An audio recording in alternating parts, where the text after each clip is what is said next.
Broadcasting live from the beautiful Sheridan Grand at Wild Horse Pass for Conscious Capitalism 2019. It's time for CEO Exclusive. Now, here's your host, Soini Ko. We're continuing our live broadcast from the Conscious Capitalism Conference 2019 here in Phoenix.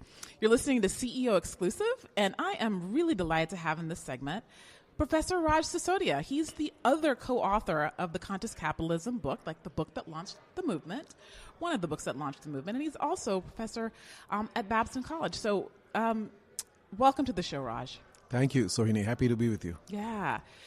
So I asked Kip and John, and I would also love to ask you, as one of the fathers of this movement, where would you say that we are? Like how like in the grand scheme 10,000 foot view, because you have the 10,000 foot view, where would you say that we are in this movement? Well, I think in the 10 or 11 years that we've been around, I think we've made a fair amount of progress. But also the world has shifted around us. You know, it's somewhat coincidentally happened that we launched right around the time of the great financial crisis. And that was not by design. You know, our efforts were underway before all of that happened. But we were kind of born in that pivotal moment in our economic history. And for a while, a lot of people were in survival mode, right? So a lot of people weren't paying attention at that time because they're just trying to make sure their business survives. But I think as time has gone on and as many of the underlying trends that have existed have become more accentuated, right? The hunger for meaning and purpose, for example, with the rise of the millennial generation. The increasing concerns around the world about inequality, all of the political upheavals that we have seen here and in Europe and in Brazil and a number of other countries, showing a dissatisfaction with the status quo and the outcomes of traditional capitalism, that people have become more sensitized, that the old way is not working. And that message has become even more powerful for a lot of people. So they're searching. There's a greater searching today for an alternative. I think a couple of years ago, I said the most frequently searched words that entire year in Merriam-Webster word, one was capitalism and one was socialism. So people are really in that inquiry mode. So I would say that the world has moved in a way towards us because people are looking for answers, looking for alternative paradigms. And we have also matured and evolved in terms of our presence in about 18 countries now in about 37 U.S. cities. We have more events. We have a Conscious Capitalism Europe conference, the second one happening this year. September. We just had the first Conscious Capitalism Latin America conference a few weeks ago in Brazil. So I think it's gaining ground and deepening and enriching as well as we get further into this journey of what does it mean to be a conscious business and where can we take that? What's the natural evolution of that? So I'm thinking and writing about that in terms of what's the next stage of being a conscious business, which I'm thinking of now in terms of healing. And I feel our world needs we can get into that if you like, but our world needs a lot of healing right now, and business has to play its role.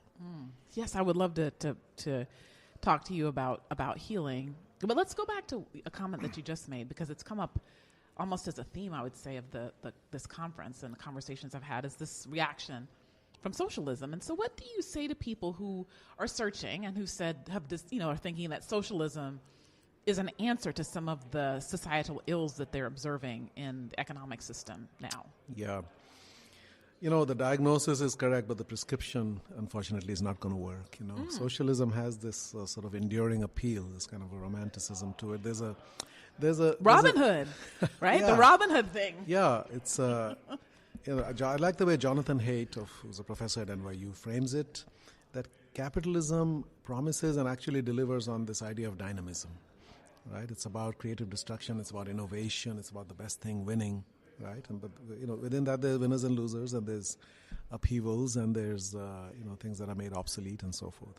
But it does work in that regard. Socialism promises decency. Everybody's going to have their basic needs met. We'll have education, we'll have healthcare, we'll have housing and food and so forth, right? But the problem is has not been shown to be able to consistently actually deliver on decency. And it devolves into tyranny, and it devolves into a sharing of misery in many ways. Yeah, you can't force people to do stuff. Like, you just can't. And it puts an enormous amount of power in the hands of government. And, power corrupts. We know that. And, in the government especially, it corrupts because there's no accountability. And there's no competition, right? You're a monopoly if you're a government.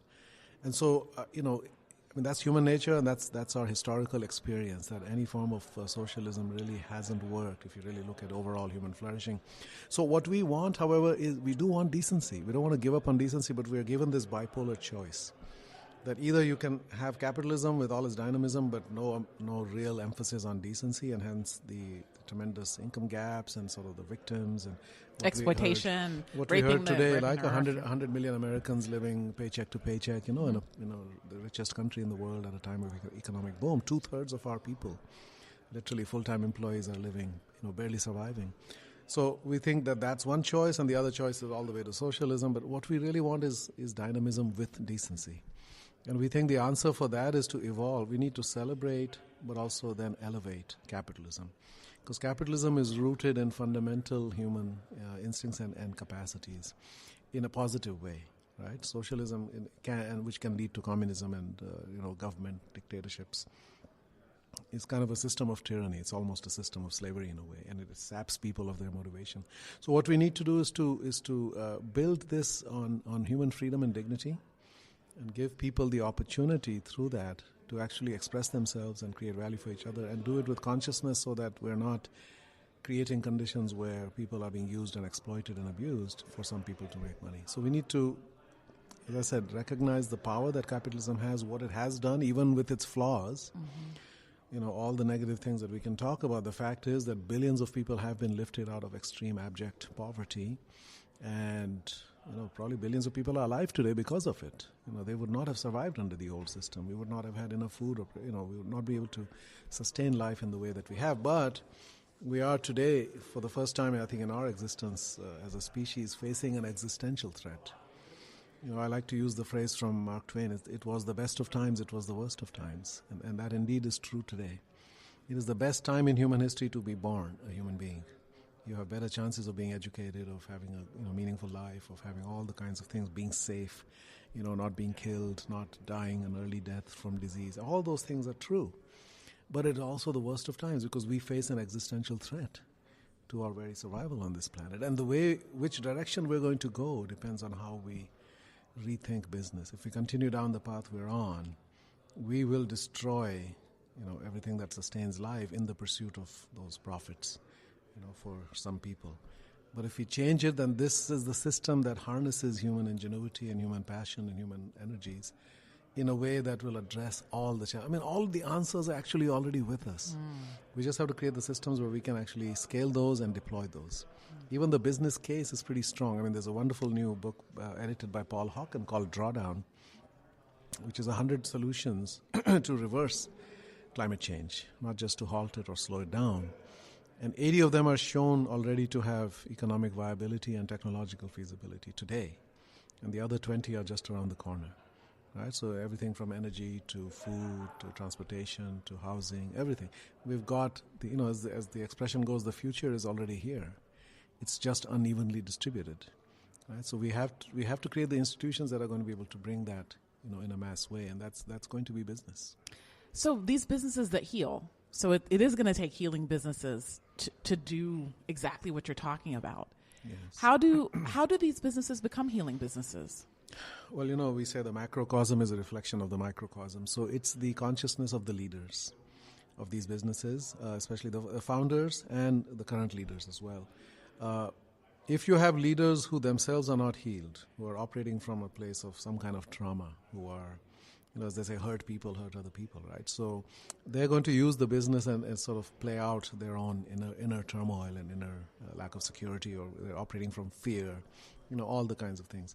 But if we have leaders who have done that work, who have elevated their consciousness, who have healed themselves, and who see the business as a vehicle for expressing what they are trying to bring to the world, expressing their values and their purpose, then I think that inherently becomes a healing organization.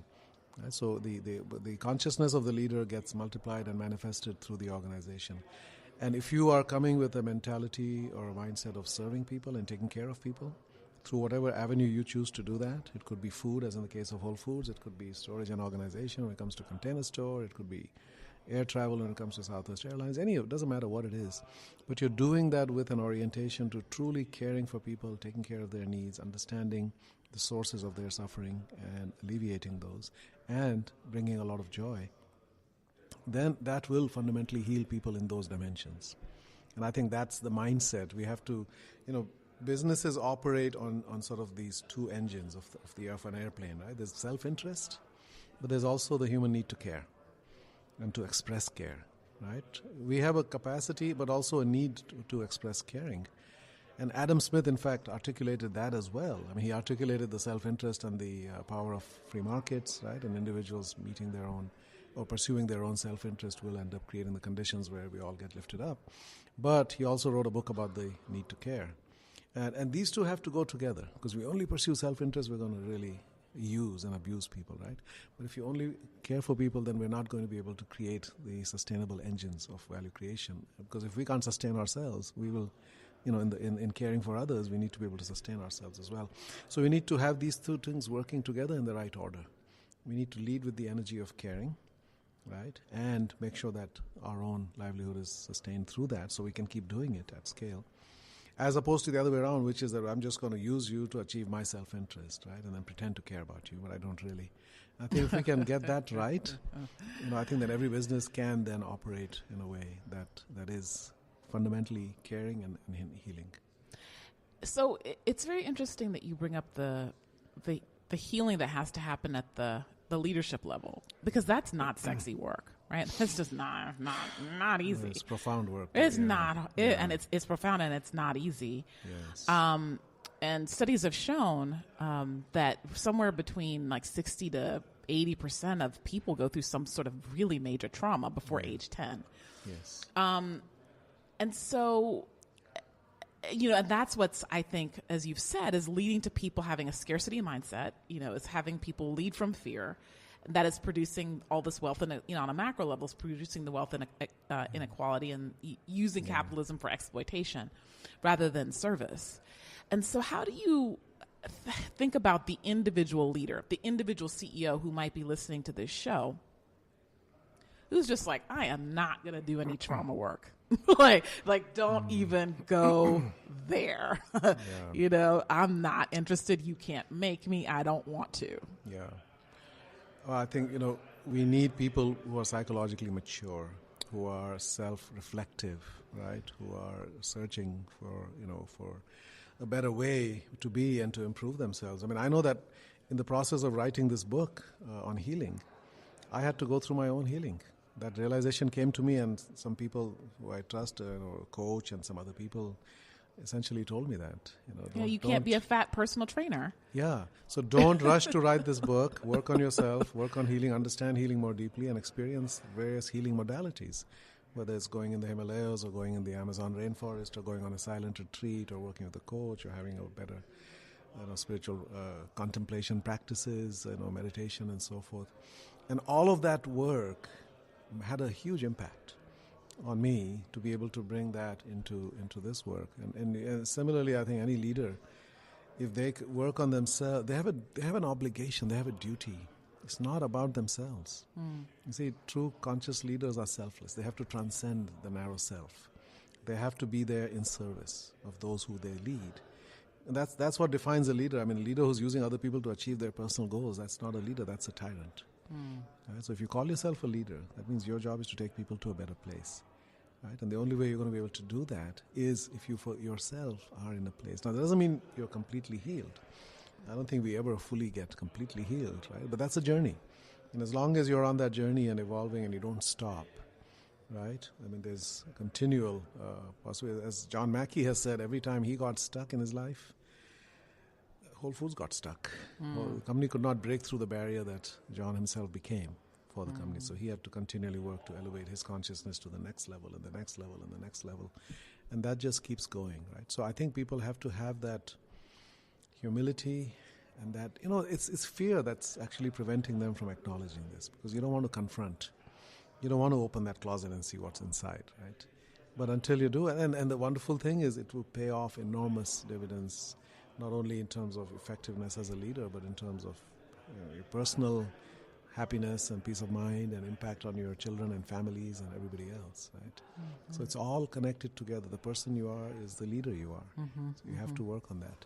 And I think that is something that in this book we're trying to convey to people as a leader. We want to be a healing leader. And as you said very, very accurately, that PTSD is a condition that is almost universal. Right? We think it's only for people coming back from Afghanistan or Vietnam, but it's actually everybody, as you said, has traumas, and some of them are quite predictable. What happens when you're very young? What happens when you're a teenager? What happens when you're a young adult?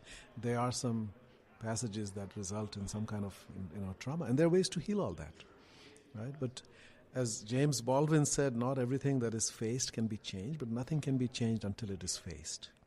And we have to, as individuals and especially as leaders, face up to the reality of what we have to deal with and how we have to improve that. Great. So, closing thought, what is your final thought for the CEOs listening to this show? What do you want to leave them with? I would say look at the people you lead and look at their lives and get a sense of the reality of their existence and find out how much silent suffering exists in your organization. What I find is that people are incredible. People are stoic. People are heroic. They're carrying around burdens that would crush many others. That would crush the leader if that leader knew what somebody that he sees every day is actually dealing with. Right? Could be a parent with Alzheimer's, could be a child with an opioid addiction, could be the fact that she's got $160 in the bank and doesn't know how she'll make it to the end of the month.